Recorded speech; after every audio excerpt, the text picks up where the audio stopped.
MIL interfered with my birth control tests and left me pregnant. My world crumbled not long after my daughter was born, when I realized the horrifying truth. My mother-in-law had been actively sabotaging my birth control, all because she was obsessed with having a grandson. It's hard to even put into words the betrayal I feel right now. I'm 18 weeks postpartum, and honestly, still trying to find my footing. My husband and I welcomed our beautiful daughter into the world a few months ago. She's an absolute darling, an easy baby by all accounts. But to my in-laws, she was a disappointment. She wasn't a son. They were obsessed with us having a boy. They denied her gender right up until she was born, all because of this archaic idea that the bloodline follows the father. Daughters, in their eyes, don't really count because they marry into another family. The day they came to the hospital, they immediately asked when we'd be trying for another baby. We laughed it off, but my mother-in-law, my MIL, got insistent. She flat out told us, "Y'all need to try for a boy over the next month or two." Over the next few weeks, these comments tapered off into little jabs here and there. I'm pretty good at ignoring things like that, and we'd already told them it wasn't happening. So I let it roll off my back. Around this time, my MIL started coming over daily. For a few hours, she'd watch the baby so I could sleep or occasionally clean up a bit. She'd be unsupervised for anywhere from 1 to 4 hours at a time. I was just grateful for the help, for any moment of peace. Fast forward to 2 days ago. My husband poured me a mixed drink, and as I brought the cup to my lips, this sudden, inexplicable wave of panic hit me. Pure paranoia. I put the cup down immediately and insisted we take a pregnancy test. And sure enough, it came back positive. We waited until the next morning, took a digital test, positive again. Based on my last menstrual period, I was about 6 weeks along. The initial shock wore off, and we were actually excited, but also incredibly confused. We hadn't been able to get hormonal birth control, so we'd been meticulously using condoms and lube, extra careful to prevent tearing. How could this have happened? We decided not to tell anyone yet. We didn't want another baby stampede from his family. But I'm incredibly close with my sister-in-law, my SIL, so after swearing her to absolute secrecy, I told her. Her eyes went wide, then started to water. She asked if I was serious, if I was sure. I told her, "I know my husband and I are young, but between us, we make more than enough to support another baby." Then my SIL burst into tears. She started apologizing, over and over again, while I just sat there, mouth hanging open, completely lost. She finally calmed down a bit, and through her tears, she dropped the bomb. My MIL had been poking holes in our condoms. Pretty much since we came home from the hospital. She claimed MIL had told her she did it, but SIL thought she was just spouting nonsense, just upset we didn't have a boy. And then everything clicked into place. Everything. That's why the condoms didn't work, even though we were so careful. That's why she'd always shooed me off to sleep while she was around. That's what she was doing when she was cleaning my house. Snooping for our condoms. And she knew I wasn't on birth control because I remembered complaining to her about how my OB went on maternity leave and I couldn't find another one who took my insurance at the time. The anger that coursed through me, it was something I'd never felt before. I wanted to storm over to her house and tear her a new one so badly I could smell my tires burning on the blacktop. And I was illogically angry at my SIL too. How could you think this was a joke? MIL was so specific about what she was going to do. Why didn't you warn me? I would have hidden my condoms in my room. I'm pleased with this pregnancy, I truly am. But it wasn't my choice. It wasn't even an accident. It was her meddling, all because she didn't get the golden grandson she wanted. I don't even know how to handle this. I want to scorch the earth, but I also still don't want his family knowing I'm pregnant yet. I'm not even 12 weeks along, so the risk of miscarriage is still uncomfortably high. By the way, if you're still with me and finding these stories as wild as I am, please make sure to hit that subscribe button. More unbelievable real-life dramas are coming.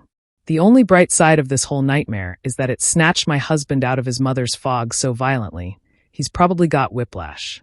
Personally, my pregnancy has soured a bit because of this, so I'm really trying to hang on to any happiness I have left about it.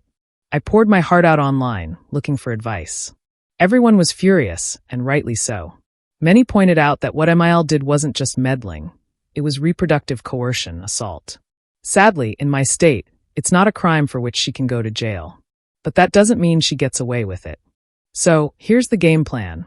No contact with MIL for me, my baby, and my growing baby once the truth is out. Before then, I want all the proof in the world. I've ordered a hidden camera, and I'm going to buy new latex-free condoms, claiming I'm suddenly allergic to latex. Hopefully, she'll try to poke holes again, and I'll have video proof this time. Even if I can't press charges, I want concrete evidence that she's not safe to be around, so she can't ever sue for grandparent rights. And if this baby is a boy, I've decided to change our family last name to literally anything else.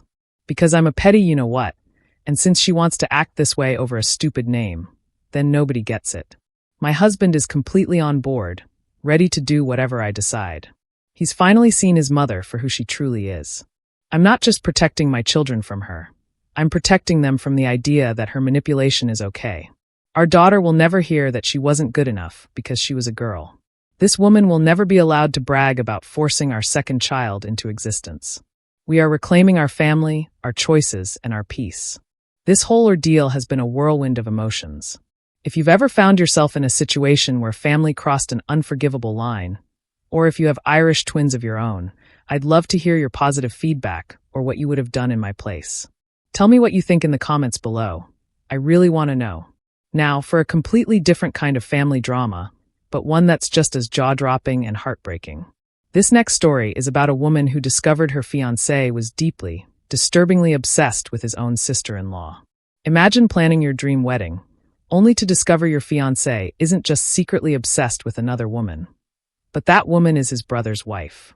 My fiancé, Will, and I were blissfully planning our wedding for next summer. I was so excited to choose my bridesmaids, and at the top of my list was Evie, Will's younger brother Charlie's wife. Evie is incredible, beautiful inside and out, one of the nicest, most supportive friends I've ever had. She truly was my best friend. Will, Charlie, and Evie all went to school together. Charlie and Evie have been together for 20 years, married pretty much straight out of high school. Apparently, back in school, Will and Evie went on one single date. Evie told me about it early on, wanting to be completely transparent. She said she only agreed to make Charlie jealous because she liked him, and she wanted me to know she's never had romantic feelings for Will. She used him, plain and simple, and she made it crystal clear. I knew Will had feelings for her back then, but he'd told me he'd stopped having them since we got together. I believed him. So, when I told Will I wanted Evie as a bridesmaid, his reaction stunned me. He frowned and said he wasn't planning on Evie being part of the wedding at all. I was confused. Had he fallen out with Charlie? Were we not inviting Charlie either? You can't invite one without the other. They're a married couple, and so incredibly close. Will said no, he hadn't fallen out with his brother, but he just couldn't see himself getting married with Evie there. Why? Because, according to him, she still had feelings for him, and he wouldn't want her to ruin our day. I knew for a fact that wasn't true. I asked if she had confessed feelings, or something equally dramatic. He said no, but it was the way she is with him. He rattled off examples. How she's always around our house. Evie and I run together 3 times a week, and she comes to ours to change since it's closer to her work. How she makes his favorite dessert when we celebrate Christmas at their house. His birthday is Christmas Eve.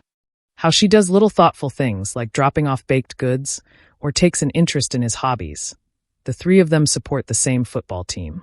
To me, none of this was Evie showing romantic feelings. She was just being a good, thoughtful friend. I told him this, but he was utterly insistent on not inviting her. I knew if Evie wasn't invited, Charlie wouldn't come, and it would snowball into massive family drama, making it look like I was the one causing it. Completely bewildered, I reached out to Evie, asking her, honestly, if she had any romantic feelings for Will.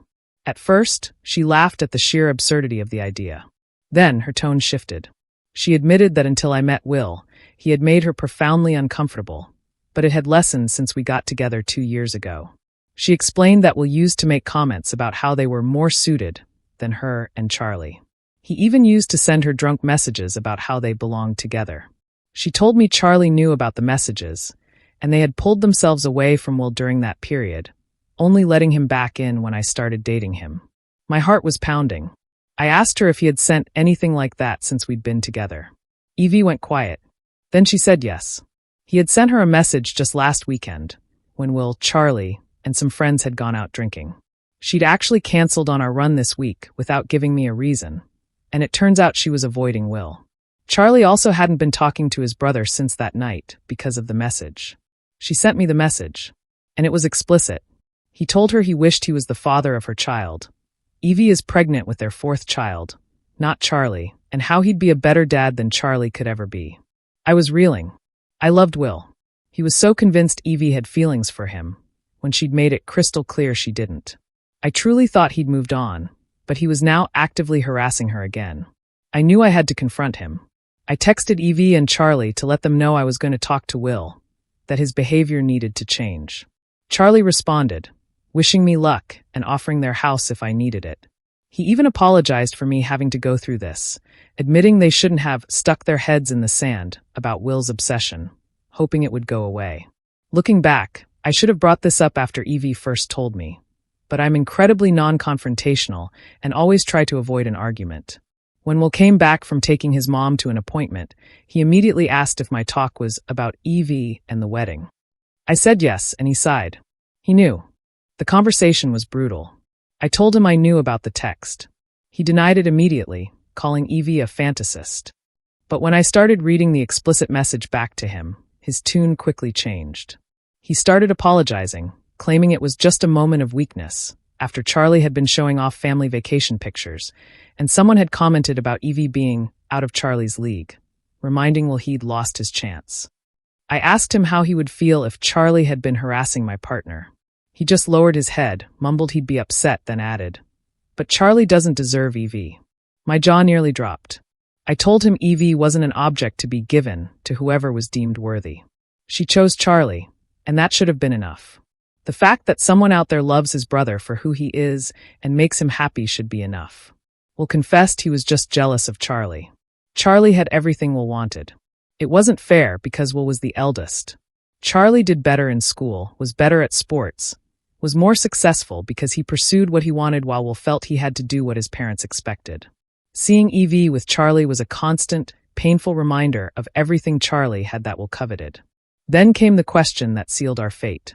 "Will," I asked, "if Evie were single and interested in you, would you leave me?" He refused to answer. He just looked away, silent. But that was all I needed to hear. In that moment, everything became crystal clear. I told him I was leaving. I was going to stay elsewhere for a couple of days while I figured out where I would go, because we were over. I couldn't stay with someone who didn't truly care about me. As I went to get the bag I'd packed, he asked for the engagement ring back. It was a family heirloom, he said, meant for whoever got married first. But Charlie had asked for it first, and Will had thrown a massive tantrum, insisting it should be his as the eldest. So their mom had given it to Will. I looked at him, truly seeing him for the first time. "No," I told him. "It's going to the person it was meant to go to, Evie. I'm now at Charlie and Evie's house. I'm staying with them for a couple of days while I figure out a new place, or if I'll move closer to my family. Thankfully, I work for myself, so that makes things a bit easier." Charlie and Evie have decided to go low contact with Will. They'd go no contact, but it would cause too much family drama, especially for Evie. Will called Charlie, asking if I was with them, but Charlie played dumb. Then Charlie told Will exactly why they were going LC. Because of how Will has been towards Evie, and that he was finally doing what he should have done years ago, protecting his wife. Evie has apologized several times, feeling like she's the reason my relationship ended. But I've reassured her that the only person at fault here is Will. I don't blame her for anything. If anything, she's a victim in all of this too. I gave her the ring, but she said I should give it back to Mil. She doesn't want it. I wish I had seen Will's behavior before it got this far. I was blinded by love. But looking back, I can see all the red flags I just decided to ignore. This experience has been a painful lesson in trusting your gut and recognizing true obsession. Have you ever overlooked red flags in a relationship, only for them to come back and hit you like a truck? Share your thoughts and experiences in the comments below. I'm here and I'm listening.